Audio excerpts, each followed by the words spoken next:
So the two major provinces in Canada are going back into lockdown, I know, to nobody's surprise.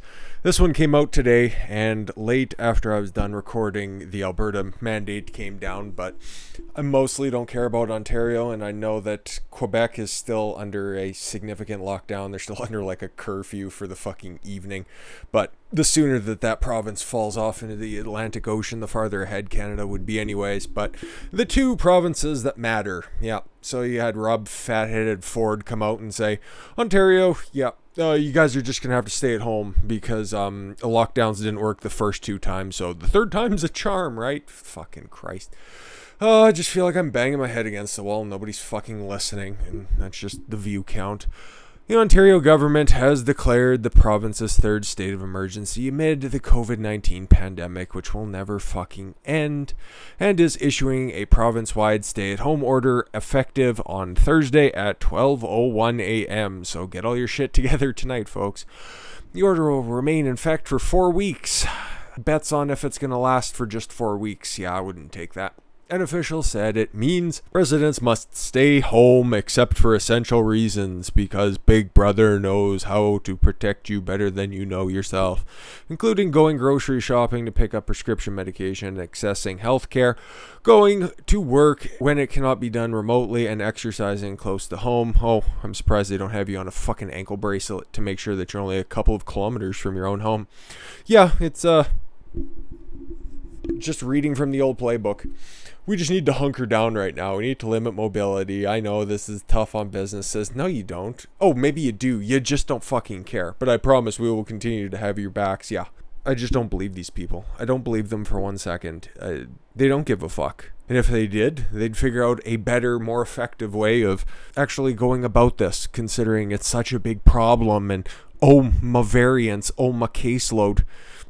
Like I said, I have, spoke to a bunch of good people from Ontario, a few that come around the channel and we talk and we have a good time. But for the most part, I just see it as the center of this socialist hellhole, and I wish great things for some of the people there, but most of them can, fall right into the ocean. It's mostly just the GTA area. I'm sure Northern and Western Ontario is probably not the same as the GTA area, but I'd like to know, outside of Alberta, it's tough to get a good concept of what people think of Alberta too, because you think of Ontario, you'd immediately think of the capital, you think of Toronto, but I know it's a big place and a lot of different geographical diversity. The only time that you'll hear me say that in a positive sense. So yeah, I wonder if it's a case where, like here in Alberta, Edmonton's the big leftist hug box right now, and Calgary kind of still has that old spirit of the West, but I wonder how it's perceived outside of the province. I don't really have a bellwether, and I'd like to know. And I'd imagine they're probably basing this, third lockdown on caseload that's going to be in Toronto and the GTA area, and the rest of the province is just going to have to suffer, just like what's happening with Alberta right now, because their third lockdown, these are today's numbers. Like I said, went into a lockdown, or they set the parameters for yesterday, but here's the new numbers as of today: 1,351 new cases, 1 new death. Alberta doctors call for a lockdown. Meanwhile, business owners are struggling to even have a business to return to once all of this horseshit maybe eventually gets figured out. Who knows at this point? So here's going to be our restrictions. As the third wave of the COVID-19 pandemic takes hold of Alberta, it's also the third time the gyms and restaurants will be forced to reduce services, this time less than 60 days after reopening their doors. I'm sure some smooth-brained fuckers are probably out there saying, oh, it just opened too quickly, and people just wear their mask. I'm so tired of all this fucking shit. If you guys want your socialist utopia, go fucking find some land and go do it yourselves. Or maybe I should take my own opinion, or take my own advice, and just fucking go off to a secluded desert island and let this shit just descend into madness. Whatever. Premier Jason Kenney announced on Tuesday that certain restrictions were being reintroduced across the province by the end of the week to address rising COVID-19 cases, numbers, and variant concerns. As of Wednesday, so today, right now, gyms were once again limited to one-on-one fitness with trainers. I'd imagine you could probably still go in just to meet with them, but you're gonna, probably fucking have to sit 3/4 of the way across the gym in order to fucking get a basic workout plan. Because, yeah, individual and group fitness banned again. Ugh. It's been about 13 months since I've even stepped foot in a gym, and thank God I just got some adjustable dumbbells.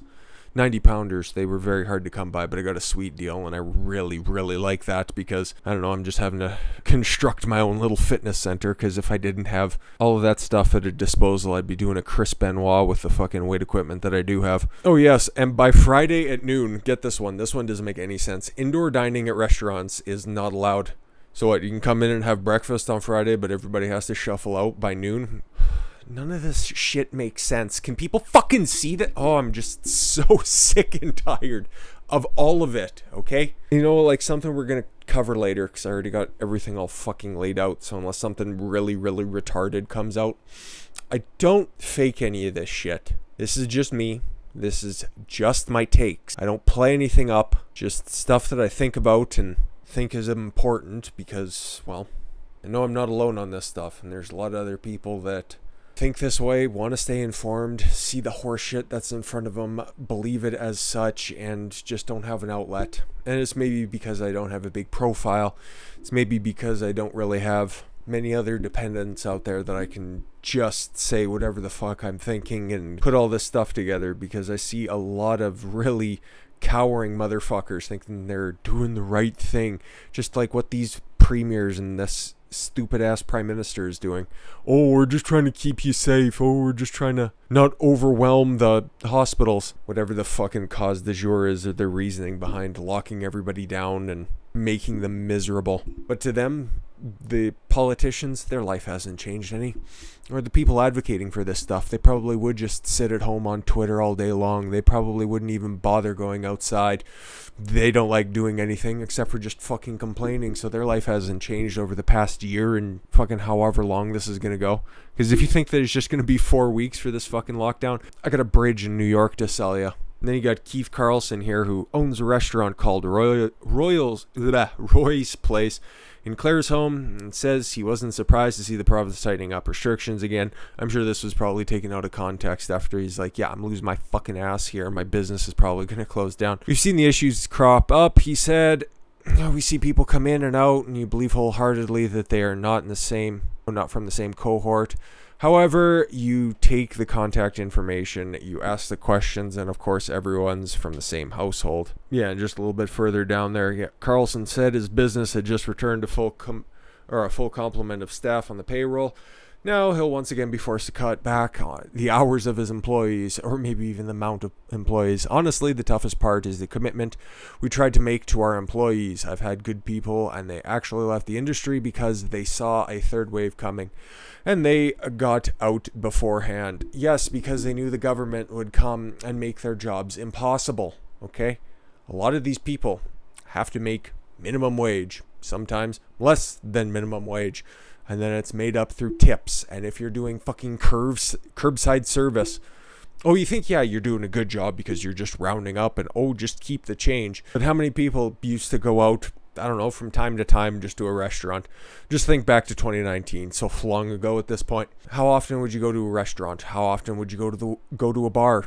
Okay, and even when things opened up briefly, when the government just decided that they bless us with the ability to express some of our freedoms, how many of you guys actually went back out at a regular clip at the same rate that you would have beforehand, before all of this horseshit nonsense commenced? I would doubt anybody was at the same level, returned to the same way that they were doing it before. But no, the politicians don't take that into account. They don't give a fuck. Their salary hasn't changed any. They can still Skype into their worthless fucking committee hearings. They don't care. And then at the same time, they just want to put in more restrictions because they think that it's a fucking good thing. And this was, yeah, put in by Jason Kenney, the United Conservative Party. At least there are some additional members, about 15, let's not get fucking too much in an uproar, of Jason Kenney's cabinet, the United Conservative Party. I don't know what the fuck they're trying to conserve anymore. They're against the new lockdown because they see the numbers as well, and we'll go over that.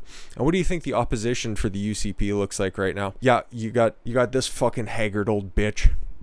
She was the premier for 4 years, and it was the biggest mistake ever. Notley introduces bill to curb coal mining and halt exploration in Alberta's Rocky Mountains. Let's read it, just a little bit of this. Yeah, there's that fat-headed asshole who's the mayor of Calgary. Thank God he's not going to be running again. Anyways, NDP leader Rachel Notley introduced a bill Wednesday that would halt coal exploration activities and cancel leasing for mining projects not yet operating in the most environmentally sensitive areas of the eastern slope of Alberta's Rocky Mountains. Our entire province, just for anybody who's not quite familiar with it, but we run on natural fucking resources. So this is functionally retarded, and she barely has any other members in the opposition, so this is just a virtue signal, just dead on arrival. The bill comes after the public outcry forced Alberta Energy Minister Sonia Savage to reinstate in February the 1976 coal policy the United Conservative Party government revoked last spring, and to begin consultations on new policy in late March. Leases sold after the policy was rescinded were not cancelled, allowing exploration Category 2 projects to continue. Get rid of that. Future explorations approval on Category 2 laws were put on pause. If passed, Notley's private member Bill 214, the Eastern Slopes Protection Act, would prohibit all future coal mining activities in the Eastern Slopes of the most environmentally sensitive Category 1 and 2 lands in an effort to protect watersheds like the Old Man River Basin. Hopefully we find her at the bottom of it. Fuck her. This is dumb. But yeah, the 15 members of the cabinet have dissented, I suppose. The MLAs are angry that Kenny virtually abandoned his step-by-step ongoing plan. Yeah, we were just about to move into whatever step 3 is, or however they fucking recategorized it. I don't give a shit. I look at Texas, I look at other states in the United States who have swung open the borders, who have much higher population, and even in some states, higher population density than up here in Alberta, because we have, what, 4.5 million people? And you got, what, Texas at well above that, multiple times over. And they have no restrictions whatsoever. Unless you're in Austin and you like the boot on your neck. These UCP politicians, mostly from rural and small city areas. Oh, okay, yeah, so that's just a very learned way of calling them rubes who don't quite understand things. And you'll find out very shortly that they're just looking at this like, okay, if Calgary's getting fucking hit by everything, why are you punishing the rest of the province? Also level a devastating allegation that repeated attempts to communicate have been ignored for months. We have raised these concerns at the highest level of government, and unfortunately the approach of government has remained the same, the letter says. The signees include some high-profile members. Tracy Allard. She finally got back from her vacation. Legislator Speaker and Nathan Cooper. Well, okay, to be fair for Allard, she is at least looking out for Grand Prairie, which we have very, very few cases. Take a look at that as well. Legislator Speaker Nathan Cooper represents Olds. Olds is not necessarily a small fucking place, so as much as people who aren't in the loop are reading Calgary Herald, one of the more, I guess, prominent newspapers, and they normally do a pretty good job. I just don't know what the fuck they're on about here. Angela Pitt from Airdrie East, another suburb of Calgary, and Miranda Rawson from Banff, Kananaskis, who needs shit open because Banff lives on tourism. There is nothing else there.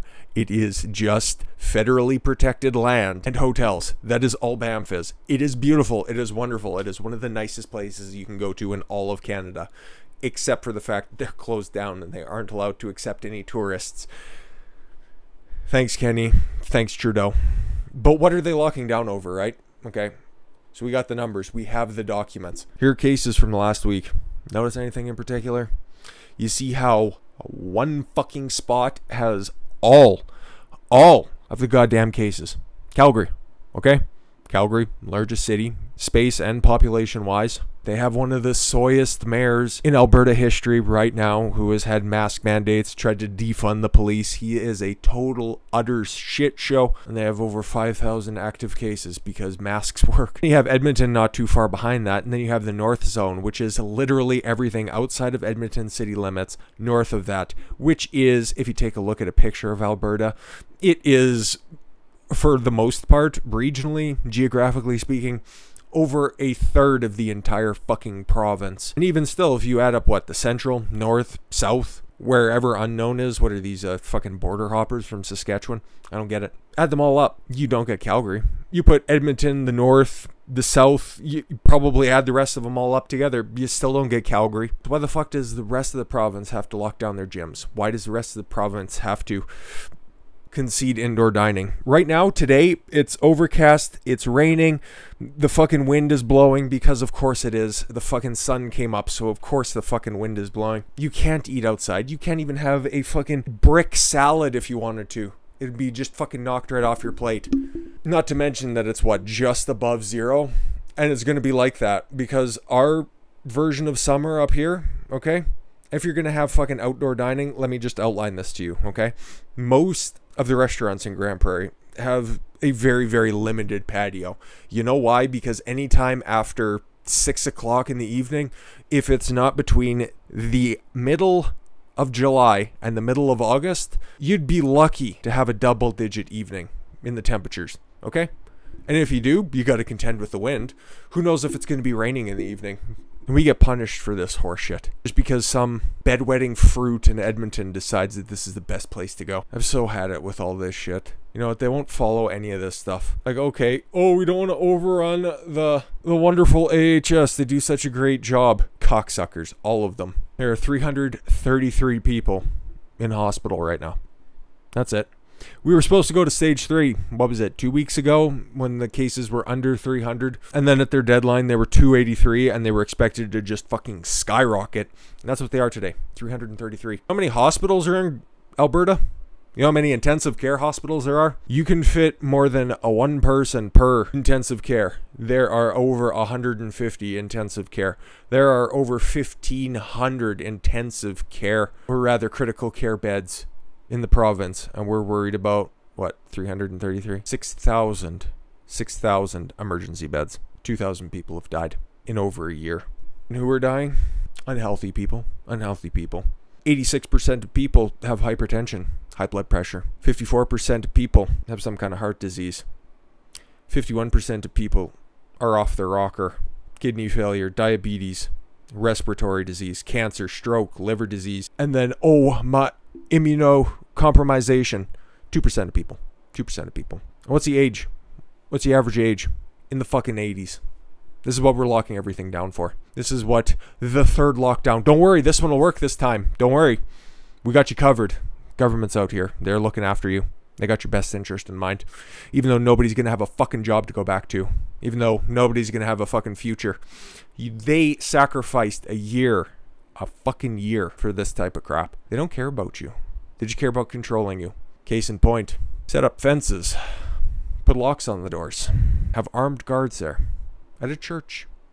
At a church. A church that never produced a positive test. A church that never was the epicenter of any sort of super spreader event. I don't know, are we still calling those things that? That's what I will. Fuck it, who cares? The church first made headlines last month after their pastor, James Coates, we covered this, was jailed for violating lockdown orders on March 5th. Yes, he was recently released, and yes, as soon as he hit the streets again, they boarded up his church.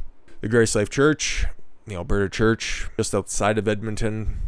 I know the area, Spruce Grove. So they have the wonderful, brave, stunning RCMP there, as well as a security company that's going to be looking after everything. According to the Justice Center for Constitutional Freedoms, the crime he was jailed for is not punishable by prison time. This is in reference to Pastor James Coates. Unless the Justice Center secures his release from prison prior to trial, Pastor Coates will spend a total of 11 weeks in jail for a provincial infraction that is not punishable by jail time. Well, guess what? They set up a little jail for him called his place of work, called many people's places of worship. This is the world people wanted, right? No, yeah, we need to be safe. We need to be taken care of. So now you're erecting fences. Why? Because 333 people are in jail, or rather in hospital. Freudian slip, I suppose. When are people gonna have enough? What more can be taken away from you? Yeah, you can go to work. Yeah, sure. But can you do it remotely? Soon they're going to be checking. Soon, especially here in Canada, you'll be getting your vaccine passports because it's for your safety. It's for the safety of your family. It's for the safety of your friends. I need to make sure that you get those yearly boosters, and then eventually something else will come along and it'll just be added to your vaccine passport, so you'll be able to go and grocery shop, and hell, you wouldn't want to, accidentally cough on the broccoli or something nefarious like that. Never mind the suicide rates, never mind the mental health anguish. Nah, all of that stuff is dispensable. Don't need to talk about that right now. What's more important is you don't get a cough, you don't get a headache, you don't get a fever, but you want to tell grandma bye-bye after all those years? No, can't let you do that. Only one person allowed in the hospital. Just shut up, get the jab, wear your mask, don't ask questions. I hope you all heed my warning. Hopefully you guys are taking care of your family, taking care of yourself, setting yourself up, because this isn't going to be stopping anytime soon. Sure, they'll have their vaccines out, but I dread to think what is going to happen after that. But we have more things to talk about, and I won't take up any more of your guys' time. Thank you all very much for the gift of your time. I've been Don Consuelo. I want you to follow your gut and get after it. Take care, everyone.